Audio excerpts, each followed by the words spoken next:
All right, just a little bit about the Commodore 64 replica, also known as the C64 or C64 maxi in some circles. Just 10 things about it. Some good, some bad. It's mostly good. I really like this machine. I have real Commodore 64s, but I tend to use this one quite a bit more often. I don't want to wear out the really old and aging equipment that I have in the originals. Anyway, to get on with the list here, let's get started. Okay, now a little bit about the joystick that comes with it. Now I was really excited about this when it came out because the original joystick that came with the C64 Mini didn't have micro switches, and this one did. So I thought, well, this is going to be great. And at first it was. And you can, let me put it behind where the microphone is here. I don't know if you can hear that, but that's what it sounds like when you got a joystick with micro switches in it. And it's a more faithful rendition of how the games felt when you played on an 80s joystick. And at first this one did good, but then it started to have problems where it would stick. Now if you look right here, it's actually stuck in the down and left position. And it's stuck left. It just doesn't want to return to center without a little help, and that can really mess you up in the middle of a game. The other is it's poorly constructed. Now I can understand at this price point they needed to keep the price down and they had to make some compromises. The computer is great. The joystick, it's not so great. You can see it's starting to fray right here. And the other problem is there's a screw that holds this joystick in place. If you've seen my previous videos, I've actually got a video on how to repair this problem, but it does that. And if you look, it's threaded. There's a screw that's now in the bottom of this joystick. I'll have to take it apart, put that on there. If you've got some kind of thread lock material that you can put on it, they make a brand here in the US called Loctite. If you put something like that on it, it won't back out on you anymore. But this is a very frequent problem with this joystick that came with it. Joystick alternatives. Now if you don't want to use this joystick that came with it, you can use any old USB joystick just about. It's very flexible on what it'll accept. And there's a lot of great ones out there. Some that look like little Nintendo controllers or whatever. There's just a little bit of everything out there. Now, one that I like actually came with this computer right here. This is made by the same company. This is an Amiga 500 replica in a mini form factor, the A500 Mini. Now it comes with a little gamepad with it as well as a mouse, but the gamepad, as long as you've got an updated firmware on your 64, I'm currently running 1.6.1 I believe, which is the current one for April 2023. But I'm able to use this joystick replacement. It's a keypad, and it is, let's look at the other end here, it is USB. Plugs right in the side or the back, wherever you choose to plug it in to one of the slots. And it's great. And you can actually use the home button in place of the menu button that comes with that joystick. Alternatively, if you've got something like a PlayStation 4 controller, this is actually my favorite of all of them. Now, I'm not able to use it in a wireless configuration because there's no Bluetooth in this. But if you plug in a micro USB here and have the wire go into the other end of the computer there, the USB-A connection, you can actually play it in a wired format with the PlayStation 4 controller. This is great. This is my favorite. But there's plenty out there, so don't think you're stuck with the joystick it came with, and actually you'll get a better experience out of one of these other joysticks. Alright, as far as USB connections that power this machine, it comes with a micro USB connection in the back. And this one, they actually did the right thing. They they actually put in the A500 Mini a USB-C connection, which is the standard that everything's going to at this point. You don't see too many micro USB devices left, but unfortunately this has got one. If you happen to have both machines and you want to use one single cable for both, or if you have just a whole bunch of USB-C cables laying around, you can actually get this little adapter right here. And this is the micro USB to USB-C adapter. Goes in there, plugs in your computer. You can use the single cable for this and this at that point. So yep, your options are good there, and you can use the better USB-C bricks that put out a little bit more power. That way, if you've got a lot of accessories attached, you won't be running low on power for the accessories, like a mouse and some USB hard drives or USB sticks. You can use both. So that's one alternative there. Keyboard shortcuts. Now, where this is important is if you're using an alternate controller like this, or one of the many USB ones out there, or even this one, which came with the A500 Mini, but you can order this off of their website separately as a standalone component. But if you're using one of these and you don't have access to all these red buttons at the bottom, there are keyboard shortcuts that will allow you to do that on the keyboard itself. Let me show you. Okay, the first one is to bring up the menu itself. You can use the power button that's on the side of the computer. If you press and release it, brings up the menu. Now you can also, once you've got the menu up, most of the controllers will let you at least do the left and right to go between them, hit the fire button to select or whatever. But so let's go to media access. We're gonna hit the space bar, and that's the same as the fire button would be. So to go up and down, U is up, J is down, left and right is O and P. We don't have any left and right options here. But if you look at these right here,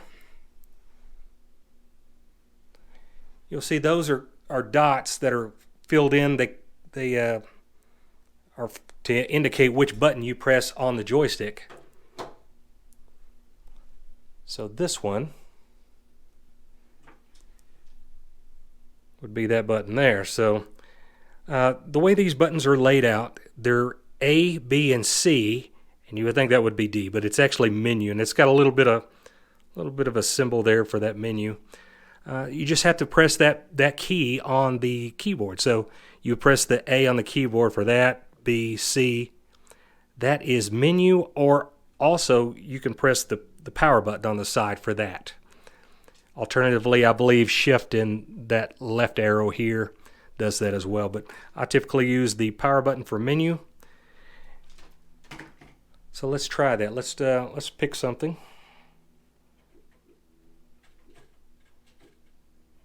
And we'll just select this one right here. And you'll notice when I hit the space bar, you put it down there. So then we want to be able to launch it. Now that would be the second button, which that's letter B. And there you go. Those are your shortcuts. Port changes. And by port, I mean the joystick port. On an old classic Commodore 64, you had port 1 and 2. In the early days, they had a lot of games that the joystick would be in port 1, and then they realized that certain keys actually interfered with the joystick operation, so they started putting more of the games over to joystick port 2. So problem is, what if you get a game and you've got your joystick and it's on the wrong port and it's USB? You can't just switch it to the other USB. It doesn't work like that. So here's the trick for that. So let's go ahead and launch Miss Pac-Man. And use a keyboard shortcut for that. Let's go ahead and give it a start.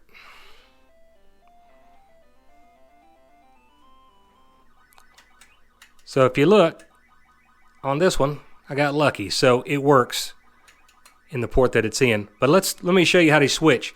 So it's the menu button and this for port 1, or the menu button and this for port 2. So if you look now, the joystick does not work. That's because it's in port 1. This is a port 2 game. That, now it works. And that's how you switch ports. I get this question a lot. Will it run GEOS or GEOS, depending on how you pronounce it? Yes, it will. Here you go. And the good thing is you don't need anything extra. Your joystick that came with a computer will actually run the mouse. Here we are. Just like that. So, yes, you could check that off your list. Alright, since we have this up, I can use this this to also show another point. Can you use a mouse with your C64 maxi?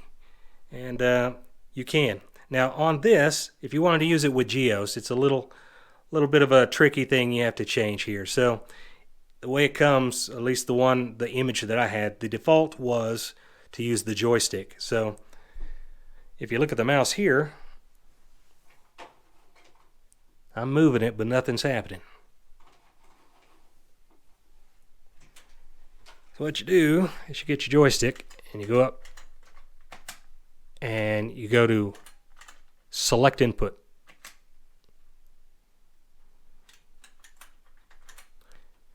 Change to a 1351 mouse.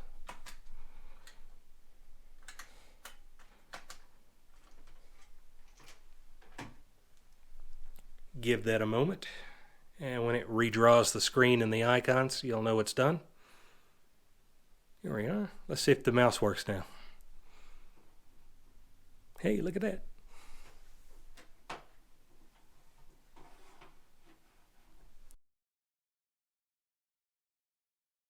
So REU support, the RAM expansion unit. Some of you guys might have had that back in the day. They were really neat. You can add a lot of extra memory to the computer. This supports that as well. And where it comes in handy is when you got something like GEOS or something that can actually take advantage of it. So to do that, there's a little thing you have to add to the file name in the form of like a tag. So what we have here is a D64 image, which is a disk image, and that was the original name of the file. Now the underscore is where the file tags start, and you can add multiple tags onto a single file. For this one, we've got R5. R5 is 512K of additional RAM. There's two other settings you could do. There's R2. If you put that in there, that is actually 2 megabytes of RAM. And then RM is the maximum, which is 16 meg of RAM. So if you were to replace that R5 with an RM, you would actually have 16 meg of RAM for your GEOS operating system there.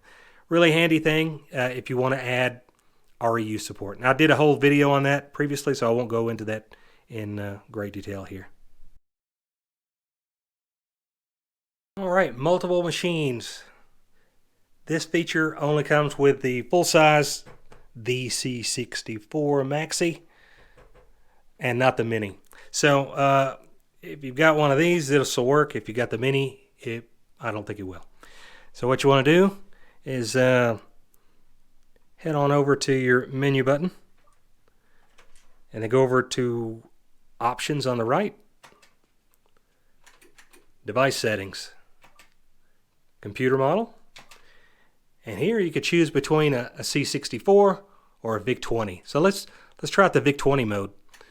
We'll pick PAL, and I'm gonna use the red button indicated right there, which is the menu button again to back up again,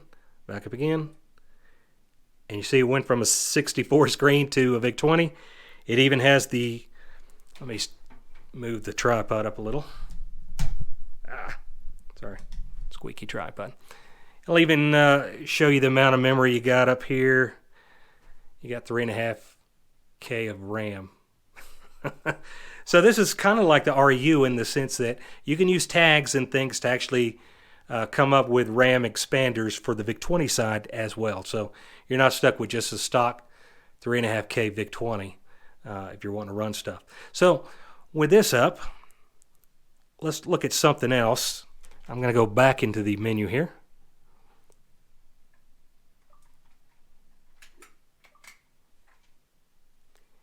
And I actually have a cartridge that's a VIC-20 cartridge here. It's River Rescue. And so let me show you what a game looks like on the VIC-20 side on this machine.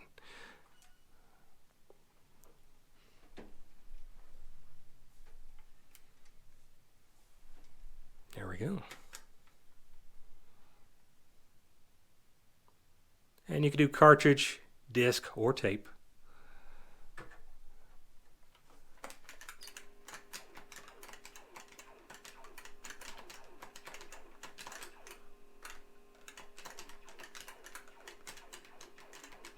I am terrible at this.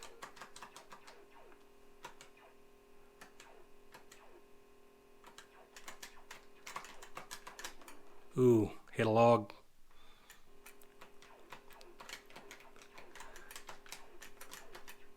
So yep, I won't sit here and play this all day, bore you to death, but just be aware that this is two machines in one, and it will play VIC-20 games. Ouch. So you probably already know it plays tape images, disc images, cartridges. It'll do all three of those things. I mentioned that a few minutes ago. But what if you've got a situation where you want to use a cartridge and a disc at the same time? So let me show you how you could do that. So menu button brings that up. Go to media, and you've got your different slots down here. You got a drive, disk drive, cartridge, and cassette. So let's go ahead and first load up a cartridge. I'm gonna do the old fast load cartridge. So we'll load that up and see how it does. Okay, you can see that it's loaded. It actually says fast load, just like you had a cartridge inserted into your Commodore. Let's go back into the menu again, media access, and you'll see under the cartridge slot, fast load cartridge. There's nothing on the disk drive. So let's go up a directory and find some disk here. So I'll just go pick one at random. I'll pick that one. So now you can see I've got a disk and a cartridge. Right there. Okay. So let's go ahead and let's exit out of this thing. And then with fast load cartridge, you get the commands that come with it. So I can pull up a directory from a disk drive just with $1, and boom, there's your disk right on there. So, yep. So now you got a cartridge and a diskette image loaded at the same time. Another handy feature for this is like if you wanted to put a Magic voice cartridge in there and do a disc, you could do that as well. Other things, plenty of combinations you could try. Another one of the neat features of this computer. Well, in closing, let me just say this. If you can get one of these, you might want to. They're great computers. They play all the games. They sound really close. It's not a SID chip in there, but it sounds really close. You have to have a very discerning ear to hear the difference. I can't hear the difference. But yeah, it's a great way to play your old classic games on a modern style television.